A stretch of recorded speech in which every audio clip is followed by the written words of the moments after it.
Aduh itu saya kalau mengingat rasanya sedih ada juga. Iya. Anggap apa? Tapi harus bangga juga kan berarti ya Kak Ipai dengan segala masih sehat, Sehat cantik. sehat dan membantu orang lain. Sharing ke teman-teman yang mungkin belum tahu status atau memang beresiko tapi Ya. mereka takut untuk melakukan tes HIV. Jangan sampai seperti itu. Karena kalau dulu Pak di zaman kami itu diam adalah mati.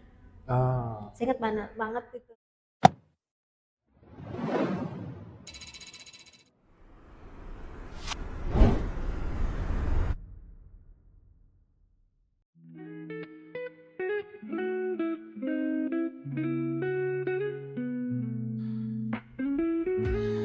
Oke, baik. Hari ini selamat datang di apa di channelnya namanya? Selamat datang di media belajar kita. Jadi buat yang menyaksikan perbincangan ini. Nah, hari ini kita kedatangan manggilnya apa ya Kak Ipai? Kak Ipai? Ibu Faiza. Ibu Faiza dari Borneo Plus.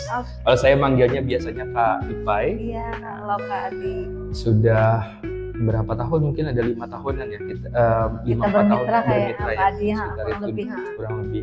Nah, mungkin sedikit bocoran Kak Ipai ini seorang aktivis enggak juga Kak.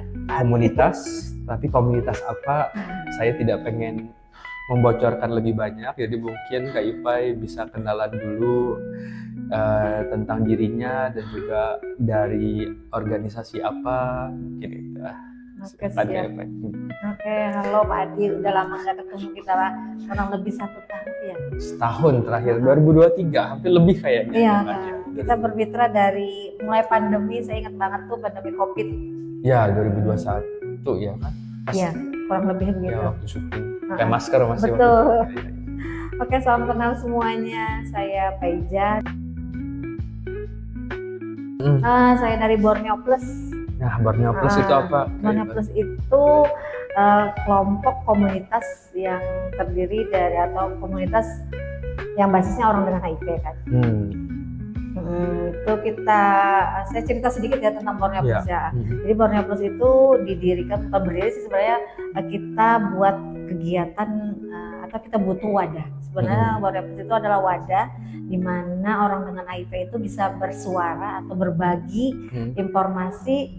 Berbagi informasi, berbagi apa aja nih tentang kehidupan yang baru atau status kesehatan yang baru kita terima.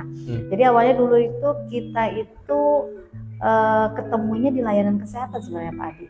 Kita ini berarti teman-teman sebaya, teman-teman ODIP juga. ODIP itu orang dengan HIV.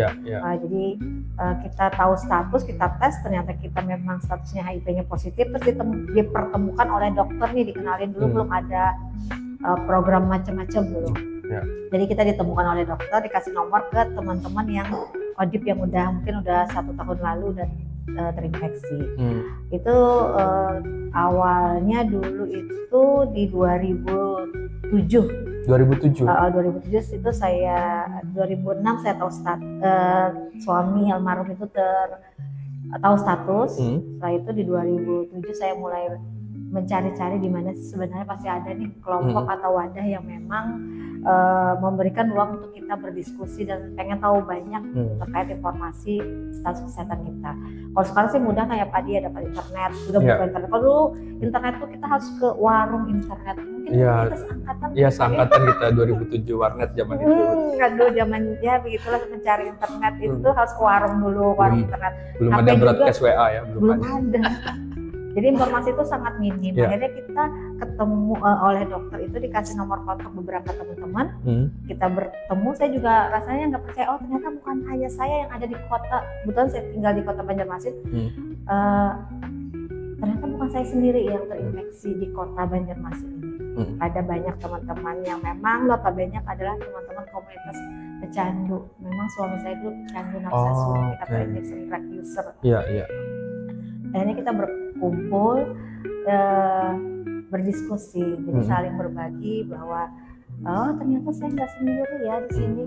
Tapi tapi saya ini butuh juga informasi terkait apa itu HIV, bagaimana pencegahannya, bagaimana minum obat seumur hidupnya itu. Nah, di sharing lah di situ Pak Adi.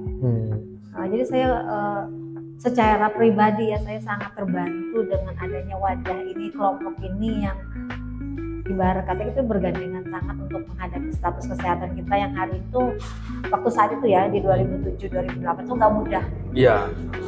Itulah Pak Adi singkatnya sih. Iya. Tapi dia berganti nama dulu, nama sebelum Borneo Plus itu KDS Barito dulu. Oh, KDS Barito. Itu 2007. Iya. 2007. Berarti Kak Ipai inisiatornya. Di KDS Barito itu saya didampingi oleh teman-teman di KDS Barito. Setelah itu berganti kita bikin KDS baru yaitu Borneo Plus. Itu sekitar 2014 Pak Adi. 2014-2013. Nah, berarti 2007 itu gabung dengan KDS Barito. Iya. Terus kemudian 2014 itu bikin KDS baru lagi. Borneo Plus sesuai sekarang. Ada kebutuhan, kita bikin yang baru lagi sesuai menjawab kebutuhan tantangan yang terbaru. Iya. Tadi berarti disebut artinya mungkin tidak semua orang tahu istilah, kalau kita yang belasan tahun dari HIV mungkin tahu bahwa tahu status ya kan. Jadi maksudnya mungkin jadi Kak Ipai hidup dengan HIV itu 2007. Iya. Pada saat suami jatuh sakit dan terus tahu suami terinfeksi HIV ya kan. Terus akhirnya harus tes juga itu udah antara hidup dan mati kayaknya kan lihat suami terkapar. Berarti saya bakal seperti itu gitu. Pikiran saya waktu itu. Karena memang tidak ada edukasi terkait bahwa ternyata ini ada obatnya. Dulu nggak ada proses konseling tadi, Pak Adi nggak ada dulu. Jadi kita dirawat waktu itu taunya kayak ini kena HIV deh katanya. Terus juga dokternya menggali memang, tapi dia tidak memberikan informasi bahwa itu adalah HIV. Jadi menggali informasi dan kita memang mengakui bahwa suami saya itu memang pecandu memakai nafas suntik. Akhirnya dites lah. Itu pun dulu ditesnya tidak di rumah sakit, mungkin mereka belum memiliki rapid test ya waktu itu. Akhirnya kita dirujuk ke lab swasta. CD4 pun di lab swasta pada waktu itu. Ya, CD4 itu untuk tes kekebalan tingkat imunitas tubuh kan gitu. Biasanya adalah salah satu. Kalau zaman dulu kan juga untuk menentukan apakah mulai pengobatan atau tidak gitu kan. Kalau sekarang sudah mulai adanya tes and treat ya kan. Nah, menarik perjalanannya. Artinya kalau dihitung-hitung 2007 sekarang sudah 2025 berarti hampir 20 tahun. 18 tahun. 18 tahunan tadi. Hidup dengan HIV ya Iya. Pak. Aduh, itu saya kalau mengingat rasanya sedih ada juga. Iya. Tapi harus bangga juga kan berarti ya Kak Ipai dengan segala masih sehat, cantik, sehat dan membantu orang lain, cantik juga masih lah. Ya itulah Pak Adi, kalau dilihat sih perjalanannya kadang kalau tidur malam saya jadi sedih kalau. Nggak apa-apa. Ada berulang kali kalau cerita saya terinfeksi itu saya sudah hal biasa, tapi ketika mengingat masa lalu dan sekarang itu saya amazing banget. Iya. Nanti kan di atas itu ngasih kita kekuatan untuk bertahan dan bisa membagikan apa yang menjadi pengalaman kita, mungkin bisa di sharing ke teman-teman yang mungkin belum tahu status atau memang beresiko tapi mereka takut untuk melakukan tes HIV. Jangan sampai seperti itu, karena kalau dulu Pak di zaman kami itu diam adalah mati. Saya ingat banget itu komunitas pecandu itu mungkin ada sekitar 20 orang yang di kota sini ya, akhirnya itu meninggal bergantian karena memang edukasi terkait pemakaian jarum suntik steril itu nggak ada, terkait HIV juga nggak ada. Jadi akhirnya kita kelayanan pun takut. Saya sendiri dan suami itu mengalami waktu itu ketika suami dirawat sakit itu hampir nggak ada perawat yang mau menggantikan infus waktu itu. Saya masih segininya banget, padahal kita lagi sakit, kita butuh dukungan. Tapi ya seperti itu waktu itu ya, tapi berbeda dengan zaman sekarang. Jadi kayaknya kalau mengingat masalah itu rasanya sedih banget. Belum lagi ketika saya waktu itu tahu status tuh umur anak 3 tahun ya. Jadi anak saya itu padahal belum dites, tapi karena status saya sudah terlanjur banyak yang tahu di keluarga, sampai anak pun akhirnya kena stigma dan diskriminasi juga, padahal belum tahu status waktu itu. Jadi saya sedih kalau mengingatnya masa lalu berjuang untuk dapat obat itu nggak semudah sekarang. Sekarang ditemukan, dites, langsung ditreatment. Kalau dulu kita yang nyari di mana sih mau tes HIV, di mana sih kita dapat obat, terus kena efek samping, ya tahan aja. Kombinasi obat cuman ada 4 regimen waktu itu, 5 kurang. Dupira, Zidopudin, Epaviren, Epirapin, sama obat saya lupa satunya itu dia nggak dipakai lagi obat itu. Cuman itu pilihannya. Yang ada sindrom itu ya. Jadi kita kalau ada efek samping itu udah deh. Paling dikasih obat efek sampingnya misalnya anemi, ya udah dikasih obat anemi atau dia transfusi darah. Pokoknya telan aja kalau mau bertahan hidup. Beda dengan sekarang kombinasinya sangat banyak punya efek samping, tapi kesadaran untuk meminum obat itu rendah. Menurut konsep saya secara pribadi, karena saya menjalani selama 17 tahun, kesadaran teman-teman yang sekarang ini beda gitu. Karena salah satunya jadi lebih gampang, jadi lebih menggampangkan. Iya, sekarang itu mudah banget mau tes tuh tinggal ada kontak lain teman-teman petugas lapangan. Kalau dulu tuh kita mau sehat, mau konsumsi ARV ya itu cari sendiri. Kalau mau bertahan itu kita telan ya obat itu, apapun efek sampingnya. Itulah pilihannya, nggak ada efek samping yang ini, nggak ada, udah itu aja. Dan itulah juga yang terus bikin Kak Ipay terus konsisten kan, bahwa karena waktu itu berasa sendirian kan. Betul. Maksudnya informasi minim dan segala sesuatu harus dipelajari sendiri. Tapi kemudian jadi Borneo Plus jadi wadah untuk kemudian membantu teman-teman yang memerlukan itu supaya tidak mengalami hal yang sama yang pernah kami alami di masa lalu. Jadi hanya kami ini butuh nih wadah nih untuk berdiskusi terkait bagaimana penerimaan status, bagaimana menghadapi efek samping, bagaimana bercerita ke teman-teman, pasangan, keluarga, anak, suami, atau siapapun di lingkungan yang kita anggap memang itu bisa kita trust, kita percaya. Jadi kita butuh wadah nih. Akhirnya beberapa orang waktu itu berkumpul dan kita bentuklah namanya Borneo Plus. Jadi secara aktivitas sejak terbentuknya Borneo Plus, kegiatannya apa aja dalam konteks itu? Nah, dalam konteks ini lebih ke pendukungan sebaya ya. Sebaya dalam artian dengan status kesehatan yang sama terinfeksi HIV. Kita disupport oleh lembaga lain yang merupakan mitra kami. Jadi kegiatan sehari-hari kita ada di layanan kesehatan, terutama yang memberikan terapi ARV, layanan PDP ya. Terapi pengobatan HIV ya. Terapi pengobatan HIV yang diminum seumur hidup, atau kata teman-teman dirubah mindsetnya. Selama ingin sehat dari minum obat. Kalau terapi seumur hidup kayaknya udah membayangkan 50 tahun dia minum obat. Bagaimana? Jadi kita coba pelan-pelan bahwa selama ingin cantik, selama ingin sehat, selama ingin berdaya, silahkan minum obat itu dan tidak menularkan ke orang lain. Pasangan. Karena itu ya, sekarang mungkin juga dia belum tahu bahwa kalau dari bahwa pengobatan HIV itu bukan hanya untuk ODIF-nya saja, tapi sebenarnya ketika dia sudah bisa undetectable, tidak akan menularkan ke pasangannya. Nah, kira-kira dari tadi ada pendampingan sebaya ya, berarti teman-teman bekerja sama dengan layanan-layanan pengobatan. Kita nyebutnya PDP ya. PDP apa kebanyakannya? Pengobatan dan pengobatan dan perawatan. Ya. Nah, istilahnya kalau di HIV kita layanan PDP. Iya, diobati dan dirawat. Kalau di Banjarmasin sekarang sudah ada berapa layanan PDP? Ada 5 rumah sakit, ada 7 puskesmas. 5 rumah sakit, 7 puskesmas, dan di semua layanan itu sudah ada teman-teman dari Borneo Plus, pendamping sebaya, pendukung sebaya ya. Untuk memberikan support secara psikososial. Terus juga teman-teman sebaya nanti akan mengarahkan kemana layanan yang memang dibutuhkan oleh ODIF. ODIF itu orang dengan HIV ya.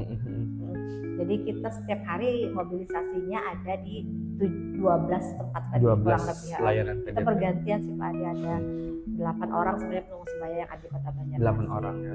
Konsepnya pun di Borneo Pusat ini adalah pemberdayaan komunitas. Maksudnya gimana tuh Pak? Jadi karena ada sebaya tadi ya, jadi teman-teman yang sama statusnya baik status kesehatan ya, umur juga kadang ada juga saya lebih senior, mungkin lebih tua. Ada lebih teman-teman lebih matang iya. gitu. Ada teman-teman muda kita juga yang memang terlibat di program ini. Mereka diberdayakan agar bisa menjangkau atau memberikan dukungan terhadap teman-teman sebaya mereka juga. Mungkin pola pikir saya tuh beda dengan teman-teman pendukung sebaya yang lebih muda kali Pak Adi ya, lebih fresh. Mereka akan membaca situasi klien yang kami menyebutnya klien yang kami dukung itu memiliki karakter yang berbeda-beda, sehingga satu PS itu akan mencoba mendampingi atau mendukung dengan pola pikir si klien tersebut. Tapi kita akan mencoba merubah mindset mereka, teman-teman sebaya itu, agar bahwa HIV ini bukan akhir dari segalanya. Di program ini juga ada Pak Adi, kita ada kegiatan workshop kepatuhan terapi. Jadi teman-teman klien dukungan itu diundang agar ada wadah tadi. Jadi mereka ketemu dengan teman-teman sebaya. Dan nanti ada narasumber dokter, nanti dokter akan maparin terkait dengan pengobatan. Itu ARV itu seperti apa, efek sampingnya, bagaimana kita harus menghadapi efek samping dan juga infeksi lainnya. Terus nanti ada pesertanya kurang lebih, kadang ada 15, ada 20. Nanti teman-teman akan berbagi juga pengalaman. Bagaimana per awal tahu status, bagaimana mereka mengungkapkan status ke keluarga yang mereka anggap percaya bisa memberikan support di support system mereka sendiri. Dan kami juga di kelompok ini mendorong ya teman-teman itu terbuka dengan salah satu paling tidak keluarga yang tahu. Karena kalau Pak Adi, kalau kita minum obat seumur hidup atau selama kita ingin sehat, otomatis kan obat itu mungkin ada di tas kita, atau saya yakin deh kalau kita memendam sendiri itu rasanya sulit. Kita butuh mungkin pendukung sebaya ya, tapi ketika memang kita sedang jatuh sakit itu keluarga yang harus tahu. Daripada keluarga tahu dari mulut orang, lebih baik dari mulut kita sendiri. Penyampaiannya akan menjadi berbeda. Kita coba mengedukasi teman-teman di sini. Menarik. Sejauh ini tantangan terbesar apa Kak Ipai dari kerja Borneo Plus untuk pendampingan teman-teman? Karena berkaitan sama stigma juga kan ya gitu tadi, mendorong untuk, kan bukan hal yang mudah ya untuk semua orang, untuk banyak orang terutama memberitahu keluarga gitu ya tentang status. Nah dari Borneo Plus sendiri, ya tantangannya sejauh ini terbesar. Ya, kita di Borneo Plus ada kegiatan itu ya, menelusuri LNU, melakukan notifikasi pasangan. Nah apa itu Kak Ipai? Nah itu ada penelusuran LNU ya, berarti orang yang tahu lost to follow up berarti dia tahu status tetapi minum obat. Ada juga yang tidak minum obat, tahu status menghilang. Karena dia sudah tahu bahwa dia HIV positif, yang harusnya berobat tapi ternyata tidak gitu ya. Istilahnya hilang dari pengobatan. Jadi nah itu tantangan terbesar. Menelusuri itu ya, cari dia. Kadang-kadang teman-teman kita minta nomor ketemu awal, nomor kontaknya sama, hilang, di blok. Mungkin itu stigma dan diskriminasi, membacanya sih kami seperti itu. Karena HIV itu bukan penyakit yang bisa kita bicarakan di ranah umum yang tentunya saat ini ya sayangnya ya. Kalau kita bicara di kafe, kita misalkan kita makan, saya orang dengan HIV, tentunya orang akan lari mungkin Pak Adi. Ya kalau yang tidak tahu ya tidak paham, tidak tahu informasinya. Nah akhirnya itu yang mungkin hal sepele, tetapi itu yang mempengaruhi pola-pola berpikir teman-teman untuk menghentikan pengobatan. Karena kenapa? Karena takutnya mereka yang bercerita, yang kami menggali informasi, ketika mereka klien rumah sakit takut, atau ke puskesmas, mereka takut ketemu tetangga, teman ngapain sih ke rumah sakit atau ke puskesmas. Nah kita punya 1001 alasan untuk datang ke layanan kesehatan. Yang itu yang menjadi tantangan terbesar, dan juga menggali informasi bahwa apakah klien ini memiliki pasangan atau tidak, atau pasangan tetap, keluarga, tetap dalam artian suami, istri, anak, itu harus dites nih, ataupun mitra seks mereka. Nah itu salah satu yang paling berat. Dan juga sebenarnya mempertahankan tadi Tantangan juga berat, mempertahankan kepatuhan terapi. untuk mereka yang sudah mulai pengobatan. Iya, misalkan dia 5 tahun udah pengobatan, dia merasa sehat, males, ada fase bosan. Iya. Nah, ada fase bosan sehingga ketika coba-coba dia berhenti dulu. Ternyata sehari 2 hari nggak masalah, sampai akhirnya setahun itu dia udah nularin kemana-mana sebenarnya ke Padi kan, melakukan hubungan seks intim mereka, entah itu dia dengan suaminya ataupun istrinya yang dulunya HIV-nya negatif, bisa jadi dia HIV-nya positif. Setelah kita telusuri, kita jangkau, itu di tahun berikutnya tuh baru biasanya mau untuk, karena dia merasakan dia sudah merasakan ketidaknyamanan di dalam tubuhnya. Mungkin nih virusnya udah banyak banget, antibodinya udah berkurang, mungkin mudah sakit, lemas, badan udah mulai berkurus. Itu tantangan yang menurut kami sulit gampang. Jadi sampai kata teman-teman, bagian dari jangan lupa berdoa dulu supaya menjangkau sebelum datang ke rumahnya, siapa tahu hatinya bisa terbuka untuk memulai terapi. Tapi biasanya apa sih bos? Jadi tadi faktor bosan, ya kan? Stigma juga. Stigma, karena kalau stigma ini maksudnya gimana Kak Ipai kalau dia nggak mau berobat? Dia misalnya kan dia kerja kantoran, berarti kan dia harus izin nih. Sedangkan layanan itu bukan cuma Senin sampai Sabtu.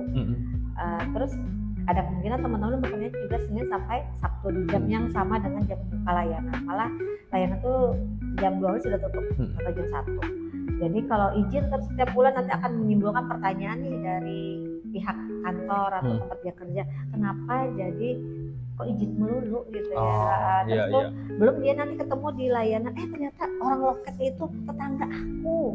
Masalah apoteknya tetangga aku juga. Masalah privasi ya. Iya, privasi. Padahal itu bisa ditanggulangi. Baik. Nah, kira-kira Kak Ipai, tentu kita kan pengen bahwa dunia menjadi lebih baik. Iya, betul. Lebih baik dimana dengan segala aktivitasnya Borneo Plus mungkin punya kontribusi terhadap itu gitu. Harapannya.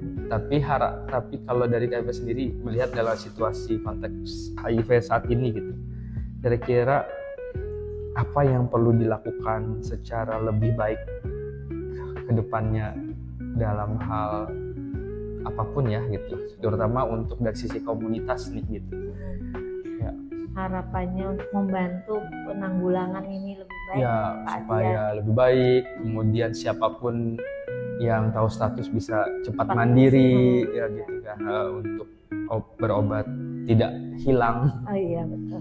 Jadi kalau kami dari sisi komunitas sendiri harapannya memiliki kesadaran bahwa ini tanggung jawab bersama sebenarnya Pak Dia, nggak bisa HIV itu diselesaikan oleh satu sektor saja. Tetapi kami memiliki peran penting di dalam sektor ini karena kami ujung tombak kegiatan ini berlangsung atau berjalan. Harapannya teman-teman yang dari komunitas itu memiliki kesadaran atau kita bersama-sama memberikan edukasi yang tepat dan benar. Begitu edukasi melalui sosial media kah ataupun secara langsung, dan yang pasti sih bermitra dengan pemangku kebijakan yang ada mungkin lagi. Jadi sama-sama ini PR kita bersama, bukan masalah satu sektor, bukan masalah komunitas, tetapi harus dikerjakan bersama-sama. Dan ini bukan penyakit yang disebabkan oleh sesuatu yang diakibatkan oleh seseorang, sepertinya kalau dampak dari diskriminasi seperti itu, tapi itu seharusnya kita lepaskan semua. Ya, teman-teman dari komunitas harus lebih aware dengan komunitasnya sendiri, perannya apa, stakeholder pemerintah daerah perannya apa, SKPD perannya apa. Mungkin jika kita memainkan peran kita masing-masing dan bisa berkolaborasi, harapannya program ini bisa berjalan dengan baik. Tapi itu harus kayaknya kampanye habis-habisan. Kampanye habis-habisan, dalam arti supaya situasinya menjadi lebih baik kan, kondusif, semua menjalankan peran masing-masing. Tapi sejauh ini Borneo Plus kolaborasinya berarti dengan pihak mana aja dalam pelaksanaan kegiatan?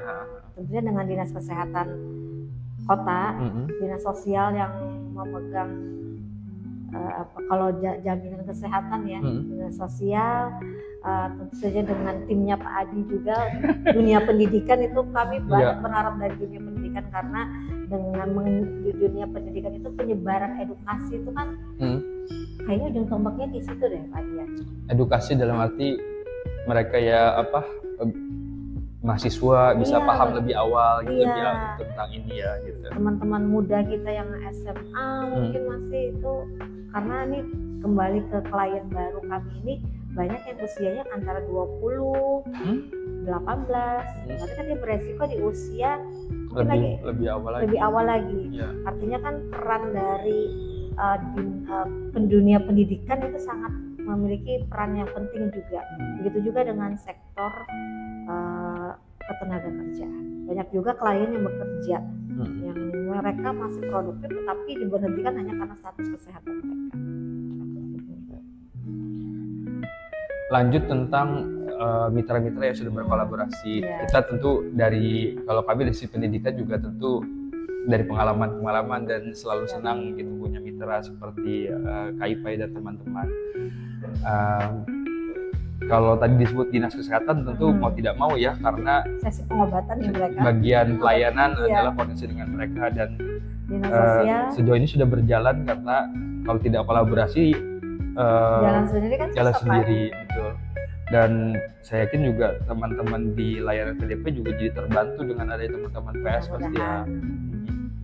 Dinas sosial terutama berkaitan dengan akses ke jaminan kesehatan, jaminan akses ke BPJS. Iya, BPJS. Misalkan ada teman-teman yang memang layak bantu, jadi kita masukkan ke BPJS yang ditanggung oleh pemerintah. Dan juga ada bantuan nutrisi atau bantuan paket yang memang dibutuhkan oleh teman-teman ODIK. Oh, ada dari dinas sosial ya? Iya, ataupun dinas sosial kota ataupun provinsi yang biasa ada, atau Kementerian Sosial, dan juga Panti Budi Luhur. Itu salah satu mitra yang memberikan kontribusi terkait nutrisi teman-teman. Ya.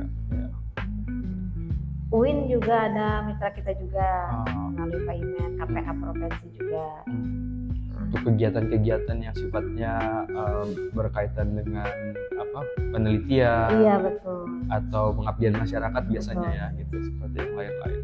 Dan teman-teman komunitas atau teman-teman penggiat isu HIV yang ada di Kota Banjarmasin. Ada intinya, ada kayak apa sebenarnya ikatan komunitas atau forum kolaborasi gitu ada ya?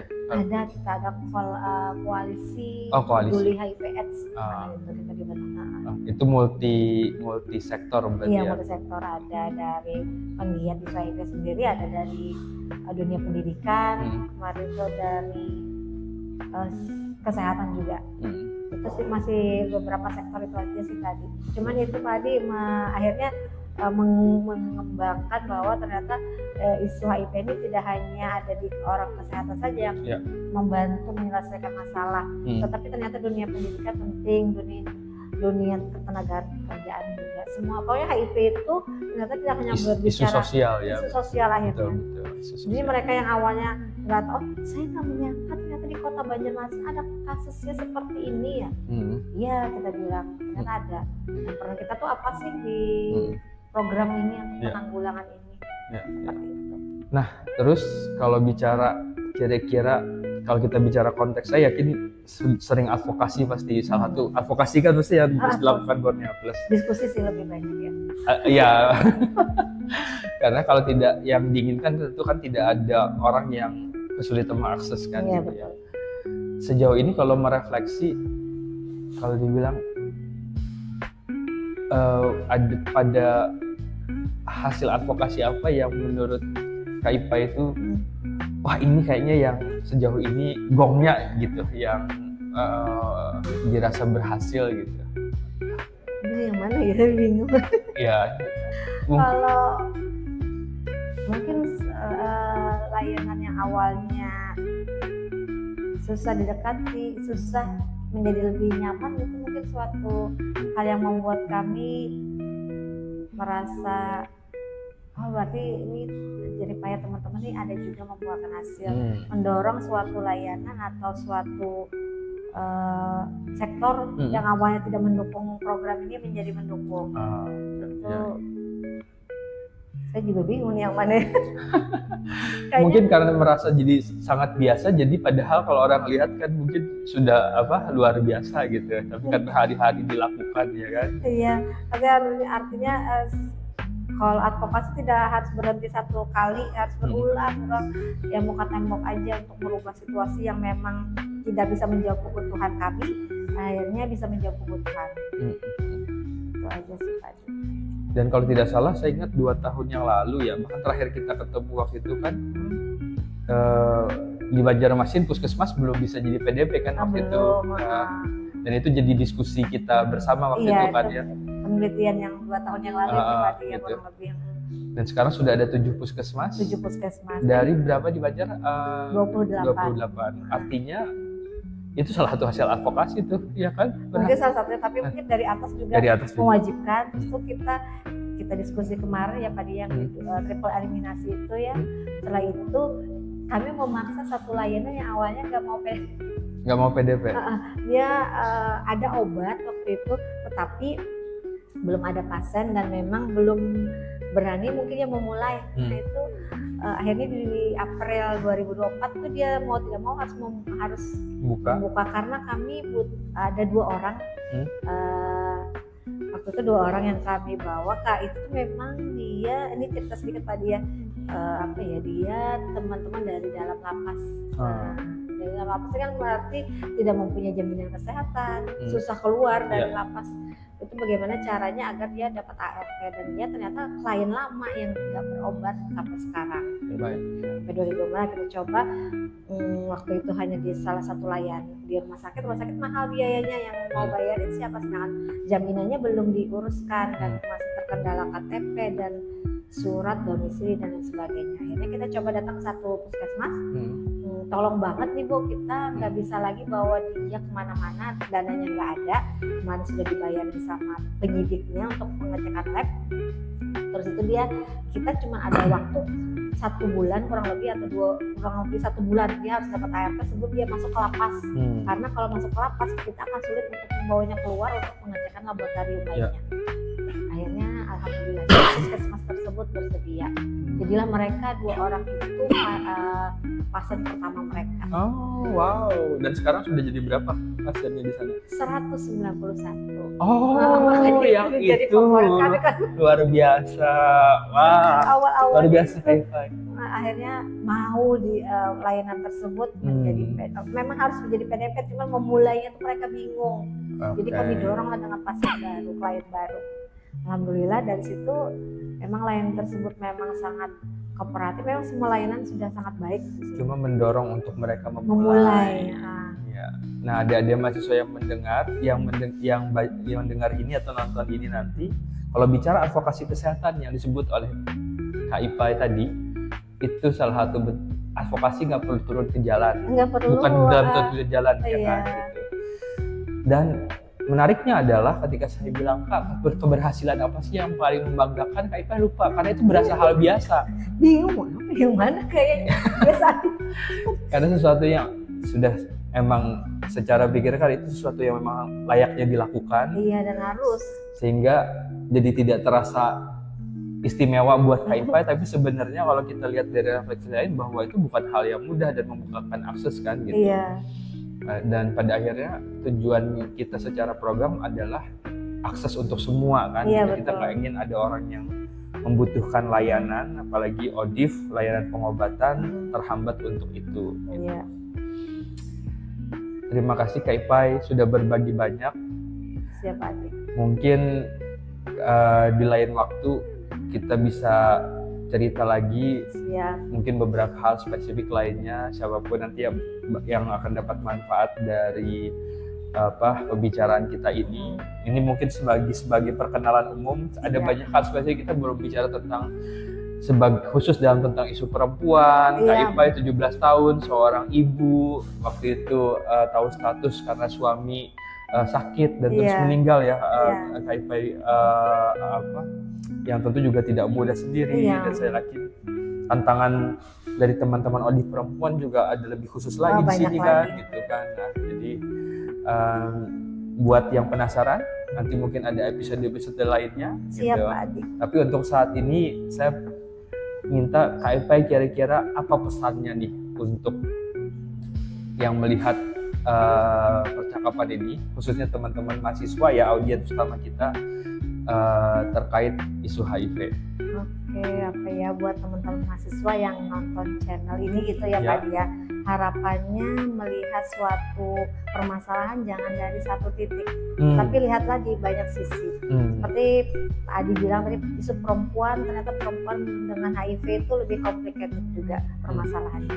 Jadi harapannya tidak pernah mendiskriminasikan sesuatu, tetapi kita melihat dari konsep yang lebih luas. Karena HIV itu tidak hanya isu kesehatan, tetapi isu sosial, dampaknya sangat berat. Dampaknya yang dirasakan itu lebih ke efek sosial. Kalau mereka hidup dengan HIV ya udah nggak masalah dengan sakit. Tapi dampak dari itu banyak sekali ya. Jadi ketika teman-teman mahasiswa mungkin menemukan teman-teman sebaya kami, harapannya dukunglah kami. Kami butuh dukungan, bukan belas kasih ya Pak Adi ya, tapi perlakuan yang manusiawi. Sebarkanlah informasi yang tepat dan benar terkait HIV itu seperti apa, pengobatannya ada, bahwa kita tidak hidup sendiri. Orang dengan HIV itu ada banyak yang banyak di luar sana orang dengan HIV tapi masih menutup diri karena takut didiskriminasi, dikucilkan. Jadi kami sama dengan teman-teman mahasiswa juga pengen hidup normal, kami masih bisa berdaya. Jadi stop stigma dan diskriminasi, sebarkan informasi yang tepat dan benar, bantu kami untuk menjadi ODIP yang berdaya.